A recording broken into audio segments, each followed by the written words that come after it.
মালিক কারা হবে?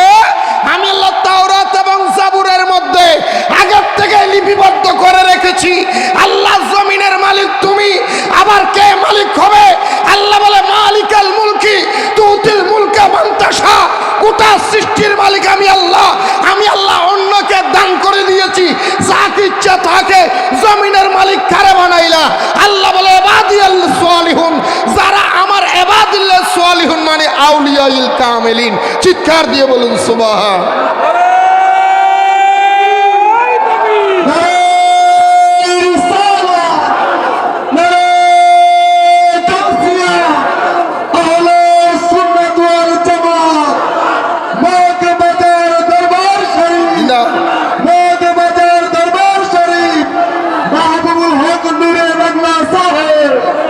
আমি যা বলবো কোরআন শরীফ থেকে মারহাবা মারহাবা মারহাবা বল, মারহাবা বলেন।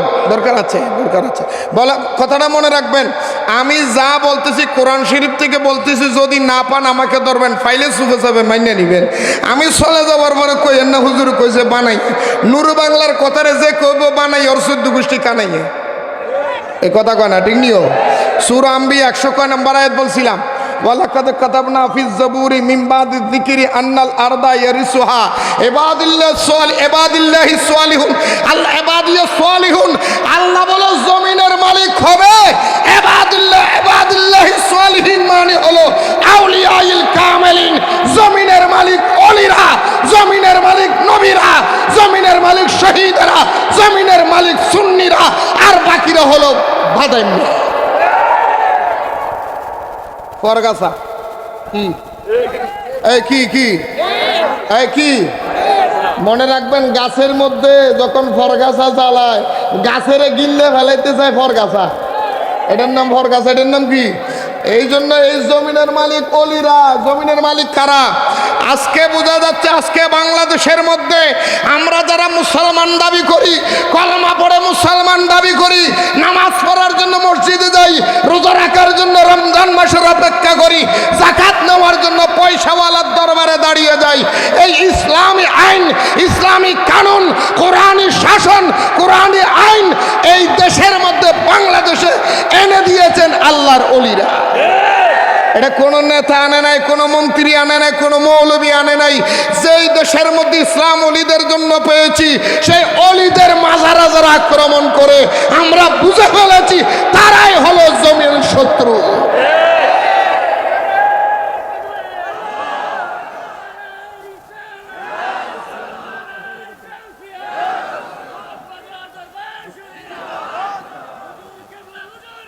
জিন্দাবাদ।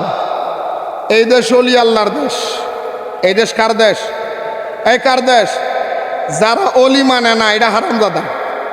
এটা কি জাদা না? বলে কেন তুই ইসলাম পাইছিস ওলির লেগে? তুই ওলি, এই তোর বাপি ইসলাম আনে নাই। তোর আজ থেকে 100 বছর আগের ইতিহাস খুলে দেখ, তোর দলিল খুলে দেখ, তোর বাপের দাদার নামের আগে দেখবি শ্রী শ্রী গঙ্গারাম, রামহরি তালুকদার, অমুক সমুক, এই সদর বদর নাম এগুলি ভাইবা।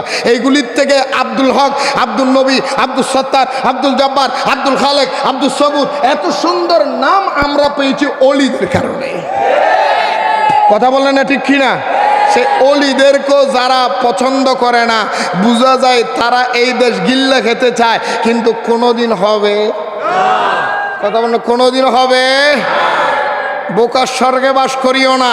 কারণ আমার রসুল হাদিসে কুদসির মধ্যে বলেছেন, ক্বালা রাসূলুল্লাহ সাল্লাল্লাহু আলাইহি সাল্লাম, আমার রসুল বলেছেন, মান আদালি ওয়ালিয়ান ফাকাদ আযানতু বিল হারবে। যারা ওলি আল্লাহর সাথে দুশমনি করে, ওলি আল্লাহর সাথে বেয়াদবি করে, তাদের সাথে আমি আল্লাহ যুদ্ধ ঘোষণা করলাম।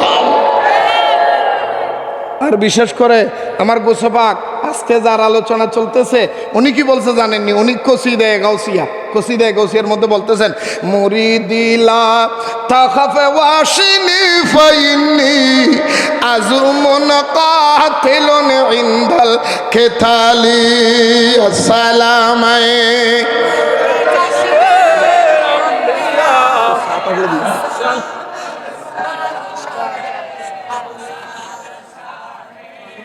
আসসালামে নূর চশ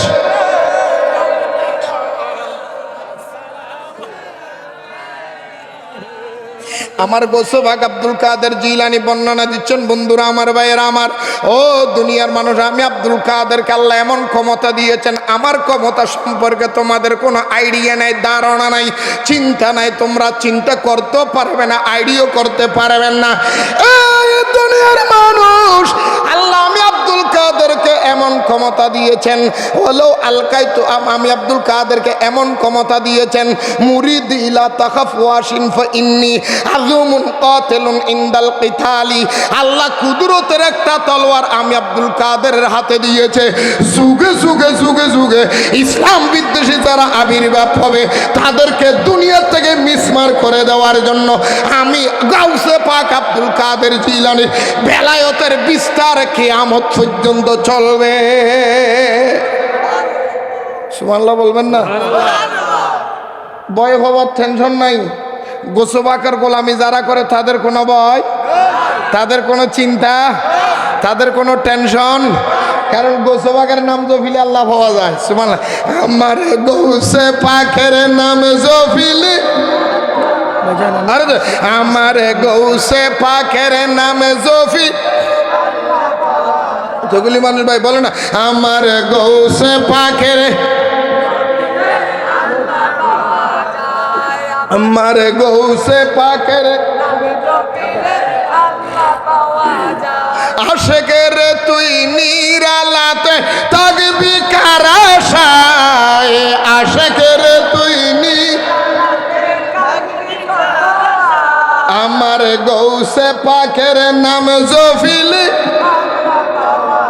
আরে গৌসে পাকের এমন নিশান, চোরকে ধরে কুতুবে বানান, মরা মানুষ জিন্দা করেন, মরা মানুষ হাতের ইশারায়, আমার গৌসে পাকের যায়, আমার গৌসে পাকের, আরে গৌসে পাকের নায়েব যিনি, আরে আব্দুল হামিদ বাগদাদি তিনি, গৌসে পাকের নায়েব যিনি, আরে মুর্শিদ কাবলা বাগদাদি তিনি, যাহারে প্রেমে ফানা হলে, যাহারে প্রেমে ফানা হলে নবী পাওয়া যায়, আমার গৌসে যায়, আমার গৌসে পাকের। সংক্ষেপে বলতেছি, আমার গোসবাক বলে আমার শান, তোরা কি বুঝবি? ওয়ালাউ আলকাইতু সিররি ফাওকা মাইতিন লাকামা বিকুদরাতিল মাওলা তাআলা। আমি আব্দুল কাদের যদি বেলায়েতের নজর যদি মরা মানুষের দিকে নিক্ষেপ করি, মরা মানুষ অটোমেটিক জিন্দা হয়ে যাবে। আমি আব্দুল কাদেরের ক্ষমতা শেষ হবে না। ওয়ালাউ আলকাইতু সিররি ফি বিহারিন লাসারাল কুল্লু গৌরন ফি জাওয়ালি। আমি আব্দুল কাদের যদি বেলায়েতের নজর দিয়া সমুদ্রের দিকে তাকাই, সমুদ্র শুকাইয়া ফাইট করে যাবে, চৌচির হয়ে যাবে। আমি আব্দুল কাদেরের ক্ষমতা শেষ হবে না। ওয়ালাউ আলকাইতু সিররি ফাওকা নারিন লাহামিদাত ওয়ান্তাফাত মিন সিররি হালি। আমি আব্দুল কাদের যদি বেলায়েতের নজর আগুনের দিকে নিক্ষেপ করি, আগুন নিভে পানি হয়ে যাবে, আমার ক্ষমতা শেষ হবে না। ওয়ালাউ আলকাইতু সিররি ফি জিবালিন লাদাক্কাতু হাতাফাত বাইনার রিমালি। আমি আব্দুল কাদেরের বেলায়েতের নজর যদি পাহাড়ের দিকে নজর করি, পাহাড় তুলোর মতো উড়ে যাবে। আমি আব্দুল কাদেরের ক্ষমতা শেষ হবে না। এত ক্ষমতা দিয়েছে। তাকবীর, নারায়ে রিসালাত, নারায়ে তাওসিয়াত, আলিফ লাম জামাত, মুহাম্মদ শরীফ। মারহাবা কইতেন না, আরো জোরে বলেন না। এই জন্য আল্লাহ মনে পড়ে গেছে, আহলে সুন্নাত ওয়াল জামাতের চেয়ারম্যান, ইসলামী ফন্ডের চেয়ারম্যান হুজুর আল্লামা অধ্যক্ষ এম এ জলিল রহমতুল্লাহ আলাই, উনি একটা গোসবাকের সানে মানকাবাতও লিখে গেছেন। সুবহানাল্লাহ বলেন না, আরো জোরে বলেন না। আমার গোসবাকের নাম শানের মধ্যে উনি লিখে গিয়েছেন, আয় বড় পীর আব্দুল কাদের জিলানের জিলা, তোমারি নামের গুণে আগুন হয়ে যায় পানি আয় বড় পীর আব্দুল আর আয় বড় পীর আব্দুল জিলানের জিলা তোমারি নামের গুণে আয় বড় পীর আব্দুল মা জননী কোরআন পড়ে গর্ভেতে রেখে সন্তান 18 সিফারা কোরআন মুখস্থ করিয়া যান মাই জানে না ছেলের খবর মাই জানে না 18 পাহাড়ার জবানি তোমারি নামের আয় বড় পীর আব্দুল রমজানের পহেলাতে তোমার শুভ জন্ম হয় দিনের বেলায় খাও না দুধ গো তাই তো পীরের রোজা হয় আরে কেউ জানে না চাঁদের খবর কেউ জানে না চাঁদের জানে গৌসে জিলানি তোমারি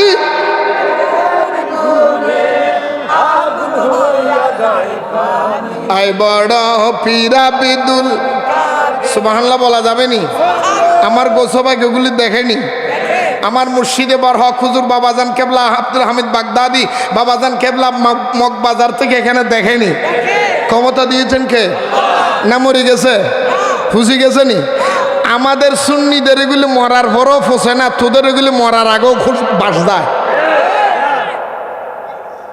শরীর থেকে যদি হারাম মাটির থেকে যদি হারাম করতে হয় শরীরকে তাহলে সুন্নত জামাতের আকীদা নিতে হবে কথা বলে না কেন এই জোরে বলে সব মানুষ মরে না 10 প্রকার মানুষের শরীর মাটির জন্য হারাম এই কথা কয় না আরো জোরে বলেন এটা কি শরীফ এই শরীফ এখানে হাফেজ সাহেব আসেনি কই হাফেজ সাহেব বাইর করেন সূরা আলে ইমরান 169 নম্বর আয়াতটা বাইর করে দেন বিসমিল্লাহির রহমানির রহিম আয়াত নম্বর দেখেন না এক সূরা আলে ইমরান 169 নম্বর আয়াত আল্লাহ বলেন বিসমিল্লাহির রহমানির রহিম ওয়ালা তাহসাবান্নাল্লাযীনা কুতিলু ফি সাবিলিল্লাহি আমওয়াতান বাল আহইয়াউন ইনদা রাব্বিহিম ইউরযাকুন জোরে বলেন সুবহানাল্লাহ আল্লাহ বলে বন্ধু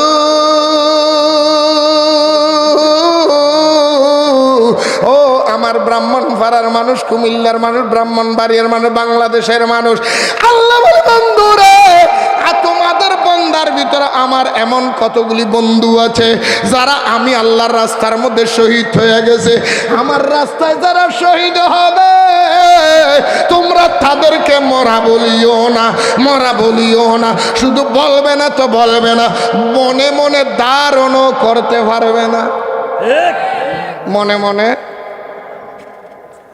আমাদের এদিকের মধ্যে এরকম মনে মনে ধারণা করেন না কিছু কারবার আছে না নাই এই কথা কয় না আসেনিও মনে মনে কি করতে পারবে না কিছু মানুষ যারা আমার রাস্তায় শহীদ হয়েছে তোমরা তাদেরকে মরা বলে মনে মনে ধারণাও কি ভাই একটু কথা আমার কথা কেন আর বুঝেন না তো বুঝলি তো মরা বলে মনে মনে ধারণাও যদি তুমি ধারণা করছো মনে মনে ইমান শেষ কারণ এটা কোরআনের আকীদের বিরুদ্ধে এটা কোরআন বিরোধী আকীদা মানুষ মরে গেছে ফুসি গেছে এইটা কোরআন বিরোধী আকীদা এটা কি বিরোধী আকীদা এই কি বিরোধী আকীদা এই আকীদা আমাদের সমাজের মধ্যে বহুত মৌলবীরও লালন করি না আছে না নাই যেই মৌলবীর আকীদা মানুষ মরে গেলে ফচ্ছে গেছে নবী হচ্ছে গেছে অলি হচ্ছে গেছে ওই মৌলবী মিম্বরে দাঁড়ানোর কোনো হুকুম নাই ওই মৌলবীর পিছনে নামাজ পড়া হারাম হারাম হারাম কবর জিয়ারত কবর পূজা বলেন না সেই মৌলবী কবর জিয়ারত কবর পূজা বলবে সাথে সাথে ওর ইমান ক্যান্সেল ওর বউ তালাক হইছে কারণ কবর জিয়ারতের ডাইরেক্ট হাদিস আছে বাবু জিয়ারতি কুবুর এই কথা বলে না কেন বাবু জিয়ারতি কুবুর ডাইরেক্ট কবর জিয়ারতের অধ্যায় রচনা করেছেন হাদিসে পাকের মধ্যে কথা বলেন ঠিক নি এই কথা বলেন না কেন আরো জোরে বলেন যারাই কবর জিয়ারতকে কবর পূজা বলে তারাই মানুষের লোক আবার দোকাবাজি করে হাজির নাম দিয়ে টেহা নিয়ে মদিনা শরীফ দিয়ে সালাম দেয়। কেউ হাজি সাহেব আমরা জিয়ারতে যাই না? আপনারা জিয়ারত করেন না? কথা কয় না, কথা করেন না? কই যান? জিয়ারত কি মরার লগে না জিন্দার লগে? জিয়ারত জিয়ারত হয় কার সাথে? জিন্দার সাথে, মুর্দার সাথে। জিন্দা এবং মুর্দা, জিন্দা গিয়ে মুর্দার সামনে দাঁড়াবে, এটারও জিয়ারত। এটারও কি বাংলা ভাষায় সাক্ষাৎ আর কি? কথা খেয়াল করবেন, ভালো করে খেয়াল করবেন। আপনি কবরস্থানে গিয়ে জিয়ারত করবেন না? তার ভাই কথা বলেন না, জিয়ারত করবেন না? আমি কি ওয়াজ কবরস্থানে করতেছি নাকি? তো কথা বলেন, কবরস্থানে জিয়ারত করবেন না? কবরস্থানে জিয়ারত করতে গিয়ে প্রথমে আপনি কি বলবেন? আসসালামু আলাইকুম ইয়া হালাল। সালাম কারে দিলেন? দেখছেন নি মরারে? মরা মানুষের সালাম দেওয়া হারাম, শরীয়তের বিধান। মরা মানুষকে সালাম দেওয়া না, বলো যে তার দলিল। এই জন্য মানুষ যখন মরে যায়, আপনি মরা মানুষকে যখন দেখতে যাবেন, উত্তর আর দক্ষিণের বিছানা শোয়া রাখছে, হাজার হাজার মানুষ গেছে, চেয়ারম্যান সাহেব, মেম্বার সাহেব, এমপি সাহেব, মন্ত্রী সাহেব, হালতো ভাই, চাচাতো ভাই, জ্যাঠাতো ভাই, ফুফাতো ভাই, সবাই দেখতে যায় কি যায় না? কথা কয় না? শেষ বিদায়ে যখন দেখতে যায়, মরারে দেখে কেউ সালাম দিছেন কেন? এতে মরা। এটা কি? আমার রসুল বলে মরা মানুষকে সালাম দিও না। উত্তর আর দক্ষিণের বিছানায় যখন দুনিয়া রাখিয়া দিলা, তখন মরা তারে দেখতে পারবা, সালাম দেওয়া জায়েজ না, হারাম, হারাম সালাম দিও না। মুর্দাডারে যখন আবার কবরে দিবে, কবরে দেওয়ার সাথে সাথে মুনকির নকির ফেরেশতা হাজির হইয়া যাবে। ওই জায়গার মধ্যে আসিয়া ওনারা জিন্দা করবে, সওয়াল জবাব করবে। মান রব্বুকা ওয়া মা দীনুকা মাযা কুনতা তাকুলু ফি হাক্কি হাযার রাজুলিল্লাযী বুয়ুসা ফীকুম। কবরের মধ্যে 3 নম্বর প্রশ্ন যেটা হবে, সেইটা নিয়ে হাদিসের মধ্যে 3টা ইবারত আছে। এক হাদিসের মধ্যে বলে আপনাকে জিজ্ঞেস করাবো ওয়ামান নবিয়ুকা, তোমার নবীকে, অথবা বলা হবে মান হাযার রাজুল, ওই যে তোমার কবরে দেখা যায় উনিকে, অথবা বলা হবে মাযা কুনতা তাকুলু ফি হাক্কি হাযার রাজুলিল্লাযী বুয়ুসা ফীকুম। এই মুসলমান, ও মানুষ, তোমার কবরে যারা দেখা যায় উনি কে? ওনাকে চিনোনি? ওনার সম্পর্কে তোমার ধারণা কি? ওনার সম্পর্কে তোমার আকীদা কি বলো? সেদিন যদি কয় নবী তো এটা মেডি, ফেরেশতা কবে তোরা ফাটালে কোন বেড়ি? কথা কয় না? সেদিন যদি কবরের মধ্যে কয় এটা তো আমাদের মাড়ির নবী, ফেরেশতা কবে তুই নবীর গজ মেড়ি, তোরা ফাটালে কোন বেড়ি? এ কথা কয় না কেন? ফাঁসার বাম কিনে দি ফিটাইয়া বাঁকা আড্ডি সোজা করে গাড়ি লেবে দিন, সেদিন বুঝবি। 3 নম্বর প্রশ্নের উপরে নির্ধারিত হবে তুমি জান্নাতি না জাহান্নামী, তুমি হিন্দু না মুসলমান, তুমি আসলে নবীর পক্ষে না বিরুদ্ধে, তুমি জান্নাতে যাবে না জাহান্নামে যাবে, এটা নির্ধারিত হবে 3 নম্বর প্রশ্নের উপরে। এই 3 নম্বর প্রশ্ন হলো আকীদা বলো, নবীরে তুমি কি বলতে? মাটি বলতে না নূর বলতে? নবীরে আমার মতো তোমার মতো বলতে কিনা? নবীকে কি বলতে? সাংবাদিক বলতে কিনা? মাটির নবী বলতে কিনা? সেই দিন বোঝা যাবে যে ব্যক্তি নবীর সাংবাদিক বলেছে তার ঈমানও ক্যান্সেল, যে সাপোর্ট করবে তার ঈমান ক্যান্সেল। প্রত্যেকের বউ তালাক।